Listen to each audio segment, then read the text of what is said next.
पिछले एक हफ्तों में जोमेटो के प्लेटफॉर्म ब्लिंकिट के हजारों से ज्यादा डिलीवरी पार्टनर्स स्ट्राइक पे चले गए हैं। हो सकता है अगर आप दिल्ली एनसीआर में रहते हो तो आपका भी ब्लिंकिट ऐप इस समय नहीं चल रहा हो। कई न्यूज रिपोर्ट्स के अकॉर्डिंग ब्लिंकिट ने अपने 100 से भी ज्यादा डार्क स्टोर गुड़गांव, दिल्ली, फरीदाबाद, गाजियाबाद, नोएडा और ग्रेटर नोएडा में पूरी तरीके से इस समय बंद कर दिया है। इस स्ट्राइक के पीछे एग्जैक्टली रीजन क्या है? तो बेसिकली जो रीजन सामने आता है वो ये है कि जो डिलीवरी पार्टनर है उनका कहना है कि पहले उनको पर किलोमीटर का करीब 25 रुपए मिला करता था, लेकिन वो जो बेस फेयर था उसको अब कम करके कंपनी 15 रुपए कर रही है, जिस वजह से डिलीवरी पार्टनर का ऐसा कहना है कि अब उनकी जो इनकम होने वाली है वो पूरी तरीके से हाफ हो जाएगी। पिछले एक साल से 10 मिनट डिलीवरी के ऊपर कई सारे सवाल उठते आए हैं कि ये जो डुंजो, ज़ेप्टो, जोमेटो और कई सारे जो प्लेटफॉर्म जो 10 मिनट में डिलीवरी करते हैं, इनके डिलीवरी वर्कर्स के ऊपर काफी सारा प्रेशर रहता है जब वो 10 मिनट में डिलीवरी करने जाते हैं, और इससे कई सारे एक्सीडेंट्स भी देखने को मिले हैं। लेकिन इस समय डिलीवरी पार्टनर्स के सामने सबसे बड़ी मुसीबत है कि उनका जो टोटल सैलरी होने वाला है वो बिल्कुल हाफ हो सकता है।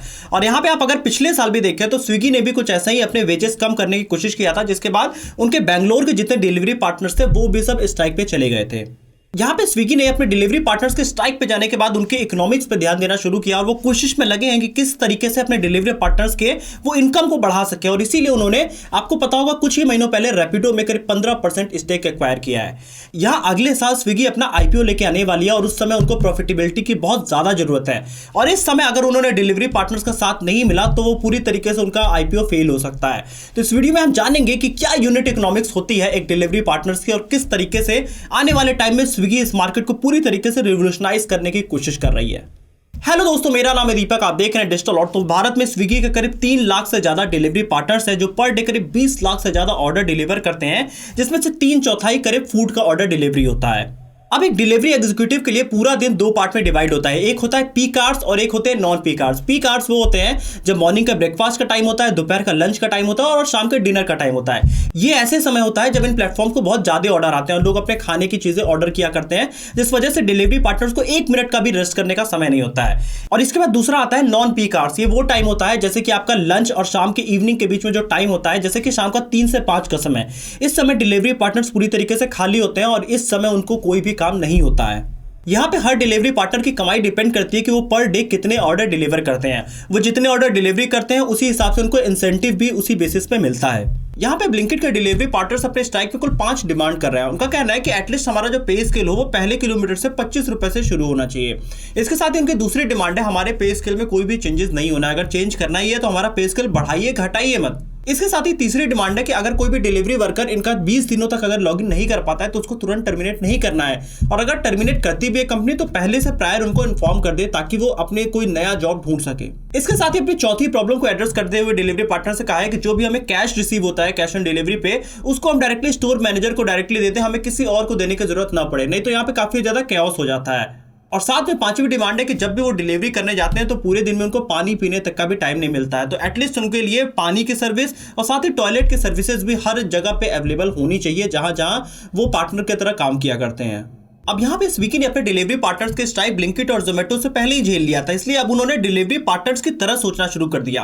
तो वहां पे उन्हें समझ में आया कि ये जो ज्यादातर डिलीवरी पार्टनर्स होते हैं ये गिग वर्कर्स होते हैं, मतलब वो लोग जो कि पार्ट टाइम काम किया करते हैं उस प्लेटफॉर्म के लिए जो कि उनको मैक्सिमम पे आउट दे सके। अब इसलिए उन्होंने देखा कि जब नॉन पीक आवर्स हुआ करते हैं तो डिलीवरी पार्टनर्स की अर्निंग काफी ज्यादा कम होती है, तो अगर उनको नॉन पीक आवर्स में भी अपने साथ जोड़ लिया गया तो उनको पीक आवर्स में भी अपने साथ रखा जा सकता है। इसीलिए स्विगी ने एक बहुत बेहतरीन प्लान निकाला। अब यहाँ पे स्विगी ने जब रैपिडो के साथ पार्टनरशिप किया तो जो भी नॉन पीक आवर्स होंगे, मतलब 3 से 5 का टाइम दोपहर का जो होगा, उस समय पे जो भी डिलीवरी वर्कर्स होंगे वो रैपिडो के लिए गाड़ी चला सकते हैं, जिस वजह से उनकी इंसेंटिव्स काफी ज्यादा बढ़ जाएंगी, उनकी अर्निंग काफी ज्यादा बढ़ाई जा सकती है। स्विगी ने अपने इस प्लान का पायलट रन चेन्नई में अपने डिलीवरी पार्टनर्स के साथ किया और इसका इनको मिक्स रिस्पॉन्स देखने को मिला।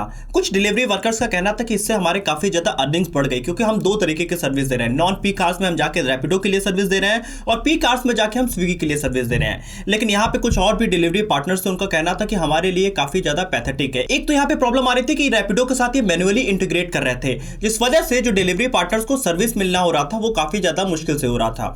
दूसरा जो बड़ा और जेन्युइन प्रॉब्लम देखने को मिल रहा है कि जो ज्यादातर जो गिग वर्कर्स होते हैं, मतलब जो डिलीवरी पार्टनर्स होते हैं, वो पार्ट टाइम काम किया करते हैं स्विगी जोमेटो जैसी कंपनीज में।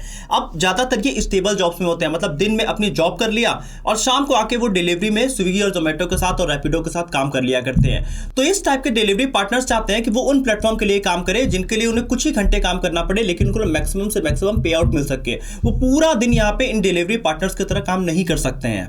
लेकिन स्विगी अपने अप्रोच में बहुत ही क्लियर है। वो चाहती है कि आप ज्यादा से ज्यादा काम करें और ज्यादा से ज्यादा अर्निंग करें। जितने घंटे आप काम में दे रहे हैं उतना ही आप ज्यादा कमाएं। स्विगी अपने डिलीवरी पार्टनर से बार बार फीडबैक लेती जा रही है और अपने प्लान को थोड़ा थोड़ा मॉडिफाई करती जा रही है अपने डिलीवरी पार्टनर्स के अकॉर्डिंग। एक्चुअली स्विगी यहाँ पे एक बिजनेस मॉडल को काफी क्लियरली समझ रही है। उनको समझ में आ गया है कि जो रैपिडो का पीक टाइम है और जो स्विगी का पीक टाइम है वो काफी ज्यादा डिफरेंट है। जैसे कि अगर हम देखें तो जो रैपिडो का पीक टाइम होता है वो सुबह 9 से 11 बजे के बीच में होता है, जब लोग ऑफिस जाया करते हैं। इसके साथ ही उनका जो पीक टाइम होता है वो इवनिंग का 5 से 7 बजे के बीच में होता है, जब लोग ऑफिस से घर आया करते हैं। अब जब शाम को एक राइडर खाली हो जाता है 7 से 8 बजे के बाद, तो 8 बजे के बाद स्विगी का अपना पीक टाइम शुरू होता है, क्योंकि लोग 8 बजे के बाद रात में डिनर ऑर्डर किया करते हैं। तो स्विगी का यहाँ पे लॉन्ग टर्म में प्लान है कि वो रैपिडो के साथ इस तरीके से कोलैबोरेशन में चले कि लोगों का जो खाने का और ट्रैवल करने का अलग अलग पीक टाइम है वो स्विगी के ही अंदर वो लोगों को सर्व कर सकें। यहाँ पे वो दोनों टाइप के सर्विसेज देना चाहते हैं कि लोग अगर ब्रेकफास्ट भी चाहते हैं तो उनको ब्रेकफास्ट भी दे दें, ब्रेकफास्ट करने के बाद लोगों को ऑफिस जाना है तो उनको ऑफिस जाने के लिए हम रैपिडो के थ्रू सर्विस दे दें, उसके बाद वहां पे उनको हम लंच प्रोवाइड कर दें। उसके बाद जब इवनिंग में कोई भी पर्सन रैपिडो फिर बुक करके अपने घर आता है, उसके बाद उसको खाने की डिलीवरी स्विगी के ही थ्रू बुक करके दी जा सके। तो यहाँ पे ट्रैवलिंग और फूड दोनों चीजें स्विगी लॉन्ग टर्म में सर्व करना चाहती है, इसीलिए वो इस प्लान पे काफी ज्यादा स्टिक है। इसके बाद इस गेम में एक प्लेयर और आता है, थर्ड पार्टी लॉजिस्टिक कंपनीज। ये वो कंपनीज होती हैं जो कि डिलीवरी पर्संस प्रोवाइड करती हैं स्विगी, जोमैटो, ब्लिंकिट जैसे प्लेटफॉर्म्स को। अब यहाँ पे स्विगी भी इन थर्ड पार्टी लॉजिस्टिक्स का यूज करती थी, जैसे कि शैडोफैक्स, लोडशेयर और रैपिडो।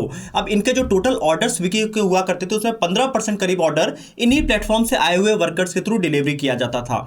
लेकिन जब से इन्होंने रैपिडो के साथ 15% स्टेक की पार्टनरशिप किया है, उसके बाद इनमें से ज्यादातर जो ऑर्डर्स हो रहे हैं वो अपने रैपिडो पार्टनर्स के थ्रू डिलीवरी करवा रहे हैं, जिस वजह से स्विगी को अब एक लॉन्ग टर्म में एक होप दिखाई दे रहा है। यहाँ पे रैपिडो और स्विगी की प्रोडक्ट टीम आपस में मिलकर काम कर रही है ताकि एक लॉन्ग टर्म में एक ऐसा प्रोडक्ट बनाया जा सके जिससे कि कंज्यूमर के सारे तरीके के नीड फुलफिल किया जा सके, चाहे वो ट्रैवलिंग हो चाहे वो फूड हो। ये सब कुछ स्विगी इसलिए कर रही है क्योंकि वो 2024 में अपना आईपीओ लाना चाहते हैं, और अगर आईपीओ को सक्सेसफुल रखना है तो यहाँ पे सबसे बड़ा क्रूशियल रोल इनका प्ले करते हैं डिलीवरी पार्टनर्स।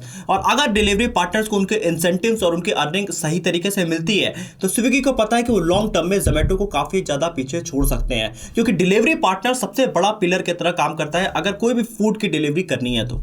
इंडिया में अभी तक स्विगी और जोमैटो जैसे प्लेटफॉर्म कई सारे बड़े बड़े इन्वेस्टर से बैक्ड हैं, जिस वजह से वो डिलीवरी पार्टनर्स को ज्यादा से ज्यादा पे आउट करते थे ताकि वो आपस में compete कर सके और ज्यादा से ज्यादा डिलीवरी पार्टनर्स उन्हीं के लिए डिलीवरी करें।